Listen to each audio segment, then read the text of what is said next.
Google Play will now show how apps use your data. Let's talk about it.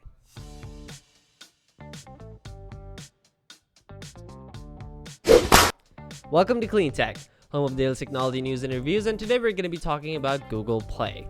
Today's video is brought to you by Startup Hack. More on them later. So as per the title, Google Play now shows how apps will use your data.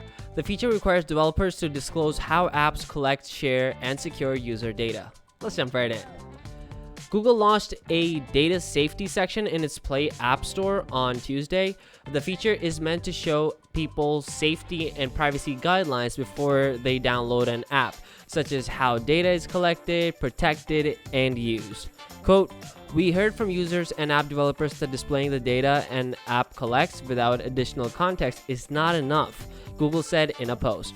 "That's why we designed the data safety section to allow developers to clearly mark what data is being collected and for what purpose it's being used." The section shows whether the developer is collecting data and for what purpose, whether the developer is sharing data with third parties, the app security practices like encryption of data in transit, and whether users can ask for data to be deleted, whether a qualifying app has committed to following Google Play's families policy, which is designed to be better protecting of children in the Play Store, whether the developer has validated its security practices against a global security standard, more specifically the Mobile Application Security Assessment. So a bunch of different things that allow us as users to have a more transparent look and a better understanding towards what information is being collected and essentially why. Here's a quick message from our sponsor.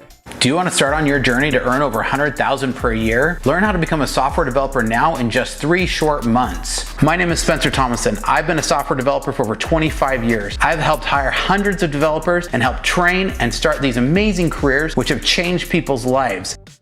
More on them at the end of the video. So Google announced the data safety section in July, and it covers both first-party and third-party app developers. The feature is similar to Apple's, quote, nutrition labels for apps.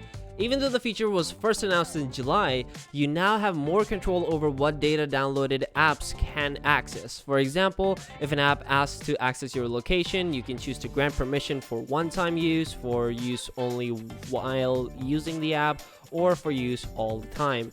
You can also go to the Android privacy dashboard to review what level of access your apps have.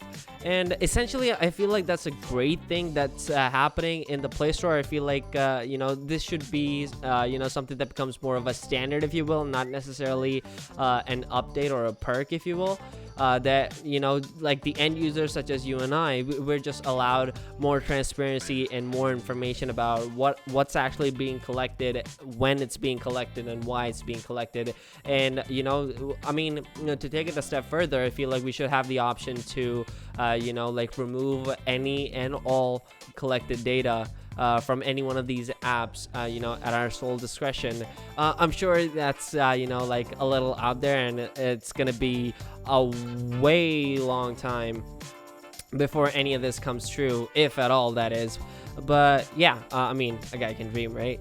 I feel like this is definitely a step in the right direction, and I'm curious to see what Google makes of this or turns this into now that they've already taken this step.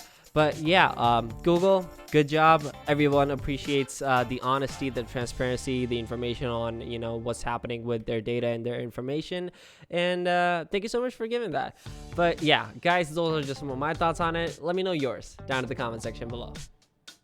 Now, some of the benefits of having a job as a web developer or software developer is that it's one of the fastest growing industries. You can work from home and it offers great salaries. Truly, every time you go look up all of the top 10 lists for salaries, software development's at the top of every one of them. You can work as a freelancer, you can work full-time, really whatever your lifestyle needs, you can do as a software developer, and it provides you some ultimate flexibility. Some people prefer to work in offices, some people prefer to work from home. It is one of the best development jobs you can have out there. Now, what can kind of of salary expectation can you expect in 2022 or 2023? According to LinkedIn, Indeed, or Glassdoor, you can start anywhere from $65,000 to $85,000 a year, pretty much anywhere in the US. Once you're starting to make these, within 2 years, you can easily get to over $100,000, and frequently, if you're a really good developer, which I know you can be because you can be persistent at this, you can get into $120,000 to $130,000 a year. So what is the best way to get started today? Go to startuphack.com to learn how you can, in just 3 short months, start the perfect career for you, for your family, for your loved ones, so that you can start and become the successful software developer that you know that you can become. Why are you waiting? There's a discount code below. Go grab it and go get signed up now. You'll never regret taking that first step on this amazing journey.